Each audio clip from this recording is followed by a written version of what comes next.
بہت بہتر کہا اور واپس چل دیا۔ اس نے مڑ کر بھی ان کو نہ دیکھا، لیکن دل میں اس کو افسوس تھا کہ وہ کیوں اس کے پیچھے نہ گیا۔ اتنی دیر کے بعد اس کو اتنی شدت سے محسوس ہوا تھا کہ اس کو کسی سے محبت ہوئی ہے، لیکن اس نے موقع ہاتھ سے جانے دیا۔ اب خدا معلوم پھر اس لڑکی سے ملاقات ہو یا نہ ہو۔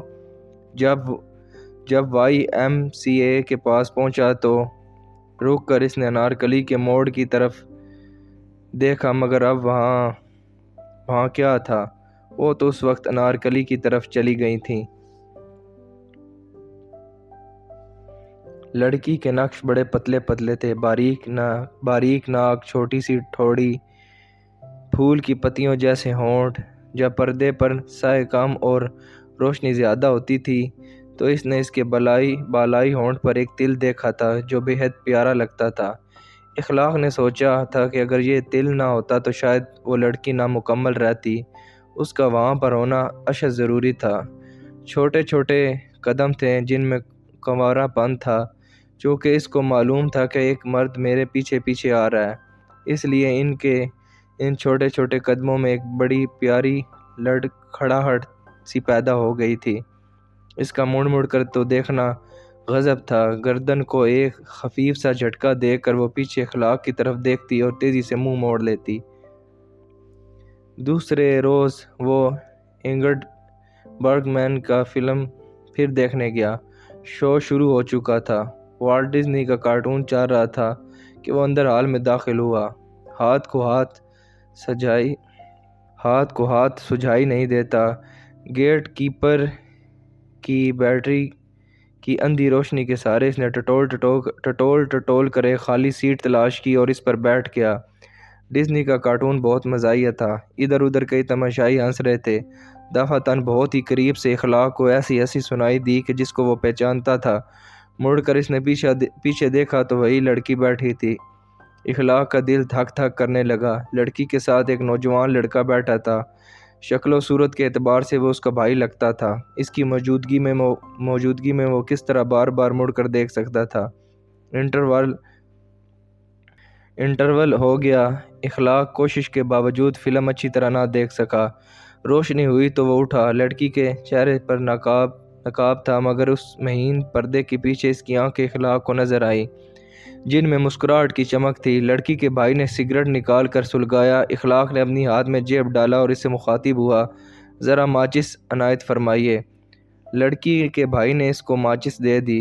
اخلاق نے اپنا سگریٹ سلگایا اور ماچس اس کو واپس دے دی۔ شکریہ۔ لڑکی کی ٹانگ ہل رہی تھی۔ اخلاق اپنی سیٹ پر بیٹھ گیا۔ فلم کا بقیہ حصہ شروع ہوا۔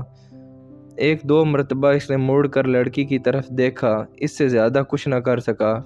فلم ختم ہوا۔ لوگ باہر نکلنا شروع ہوئے۔ لڑکی اور اس کا بھائی ساتھ تھے۔ اخلاق ان سے ہٹ کر پیچھے پیچھے چلنے لگا۔ سٹینڈ کے پاس بھائی نے اپنی بہن سے کچھ کہا۔ ایک ٹانگے والے کو بلایا۔ لڑکی اس میں بیٹھ گئی۔ لڑکا سٹینڈرڈ میں چلا گیا۔ لڑکی نے نقاب میں سے اخلاق کی طرف دیکھا۔ اس کا دل دھک دھک کرنے لگا۔ ٹانگا چل پڑا۔ سٹینڈرڈ کے باہر اس کے 3-4 دوست کھڑے تھے۔ ان میں سے ایک کی سائیکل اس نے جلدی پکڑی اور ٹانگے کے تعاقب میں روانہ ہو گیا۔ یہ تعاقب بڑا دلچسپ رہا۔ زہر کی ہوا چل رہی تھی۔ لڑکی کے چہرے پر سے نقاب اٹھ جاتی۔ سیاہ جارجٹ کا پردہ پھڑا کر اس کے سفید چہرے کی جھلکیاں دکھاتا۔ کانوں میں سونے کے بڑے بڑے جھومر تھے۔ پتلے پتلے ہونٹوں پر سیاہی مائل سرخی تھی اور بالائی ہونٹ پر تل، وہ اشد ضروری تل۔ بڑے زور کا جھونکا آیا تو اخلاق کے سر پر سے ہیٹ اتر گیا اور سڑک پر دوڑنے لگا۔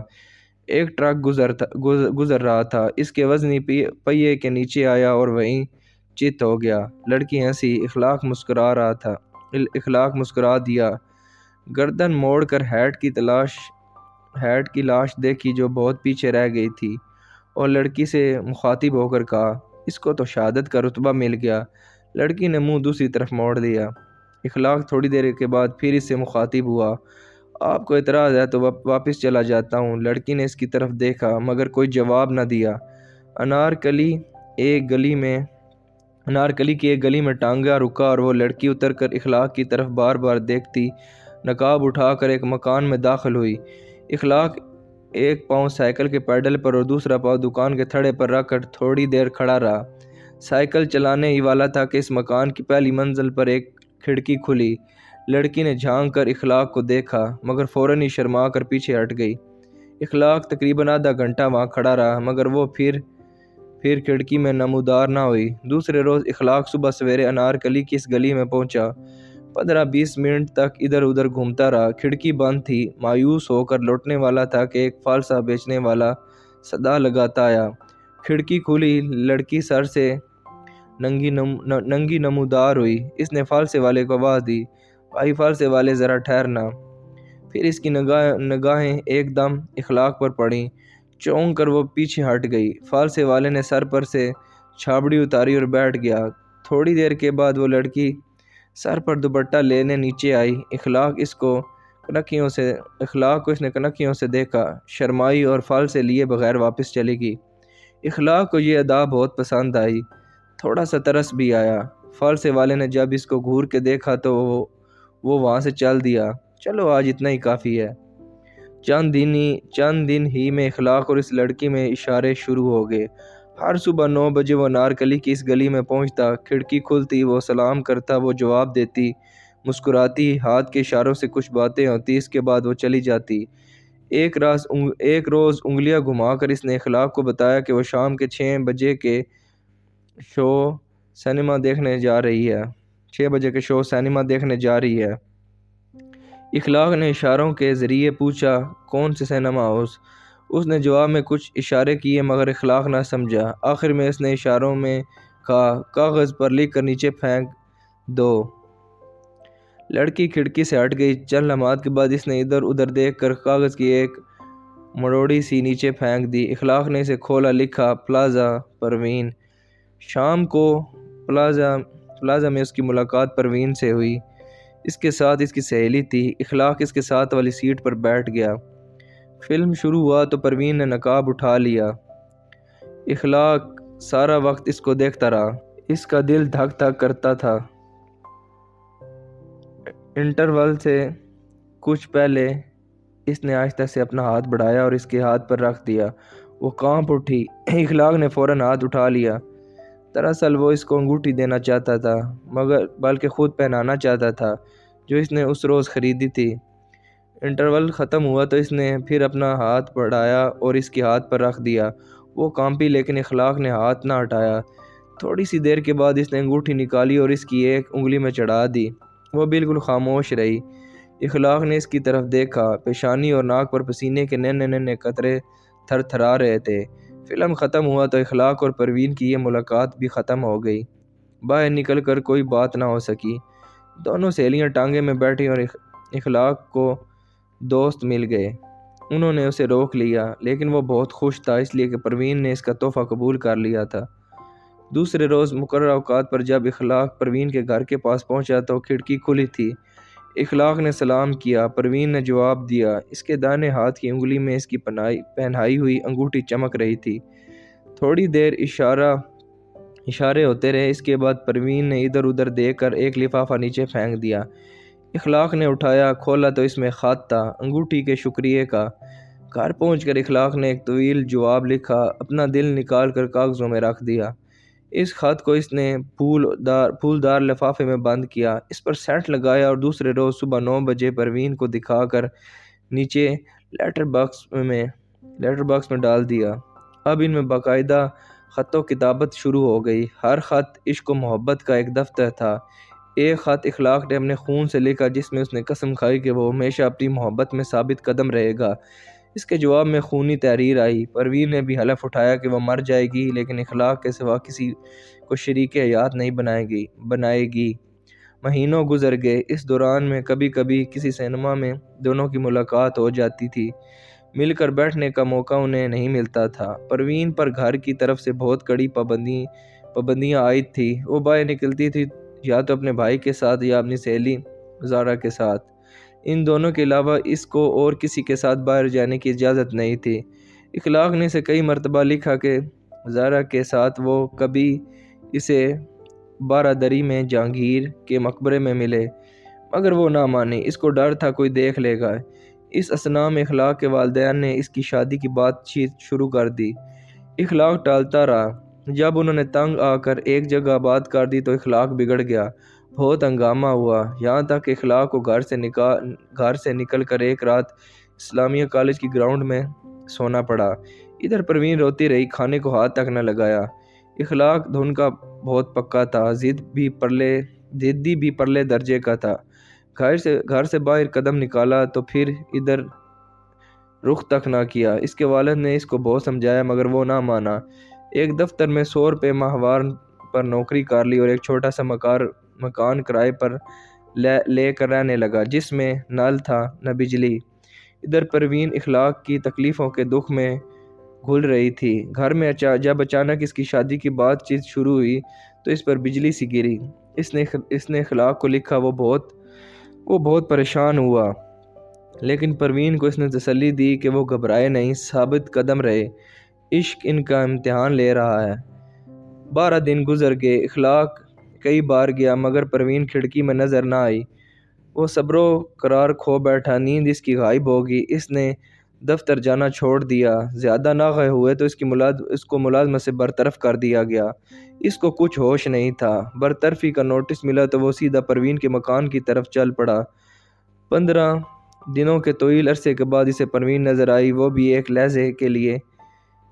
جلدی سے لفافہ پھینک کر وہ چلی گئی۔ خط بہت طویل تھا۔ پروین کی غیر حاضری کا باعث یہ تھا کہ اس کا باپ اس کو ساتھ گجرانوالے لے گیا تھا، جہاں اس کی بڑی بہن رہتی تھی۔ 15 دن وہ خون کے آنسو روتی رہی۔ اس کا جہیز تیار کیا جا رہا تھا، لیکن اس کو محسوس ہوتا تھا کہ اس کے لیے رنگ برنگے کفن بن رہے ہیں۔ خط کے آخر میں لکھا، تاریخ مقرر ہو چکی ہے، میری موت کی تاریخ مقرر ہو چکی ہے، میں مر جاؤں گی، میں ضرور کچھ کھا کے مر جاؤں گی، اس کے سوا اور کوئی راستہ مجھے دکھائی نہیں دیتا، نہیں، ایک اور راستہ بھی ہے، لیکن میں کیا اتنی ہمت کر سکوں گی؟ تم بھی اتنی ہمت کر سکو گے؟ میں تمہارے پاس چلی آؤں، مجھے تمہارے پاس آنا پڑے گا۔ تم نے میرے لیے گھر بار چھوڑا، میں تمہارے لیے گھر نہیں چھوڑ سکتی۔ میری موت کے سامان ہو رہے ہیں، لیکن میں بیوی بن کے تمہارے ساتھ رہنا چاہتی ہوں۔ تم شادی کا بندوبست کر لو، میں صرف 3 کپڑوں میں آؤں گی، زیور وغیرہ سب اتار کر یہاں پھینک دوں گی، جواب جلدی دو، ہمیشہ تمہاری پروین۔ اخلاق نے کچھ نہ سوچا، فوراً اس کو لکھا، میری باتیں تمہیں اپنے آغوش میں لینے کے لیے تڑپ رہی ہیں، میں تمہاری عزت و عصمت پر کوئی حرف نہیں آنے دوں گا، تم میری رفیقہ حیات بن کے رہو گی، زندگی بھر میں تمہیں خوش رکھوں گا۔ 1-2 خط اور لکھے گئے۔ اس کے بعد طے کیا کہ پروین بدھ کو صبح سویرے گھر سے نکلے گی۔ اخلاق ٹانگا لے کر گلی کے نکڑ پر اس کا انتظار کرے گا۔ بدھ کو منہ اندھیرے اخلاق ٹانگے میں وہاں پہنچ کر پروین کا انتظار کرنے لگا۔ 15-20 منٹ گزر گئے۔ اخلاق کا اضطراب بڑھ گیا، لیکن وہ آ گئی۔ چھوٹے چھوٹے قدم اٹھاتی وہ گلی میں نمودار ہوئی۔ چال میں لڑ کھڑاہٹ تھی، سر تاپا۔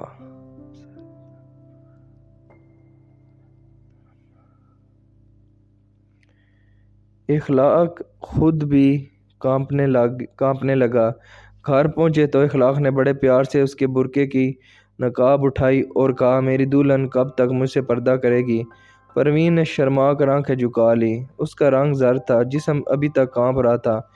اخلاق نے بالائی ہونٹ کے تل کی طرف دیکھا تو اس کے ہونٹوں پر ایک بوسہ تڑپنے لگا۔ اس کے چہرے کو اپنے ہاتھوں میں لے کر اس نے تل والی جگہ کو چوما۔ پروین نے نہ کی۔ اس کے ہونٹ کھلے، دانتوں میں گوشت خوردہ تھا۔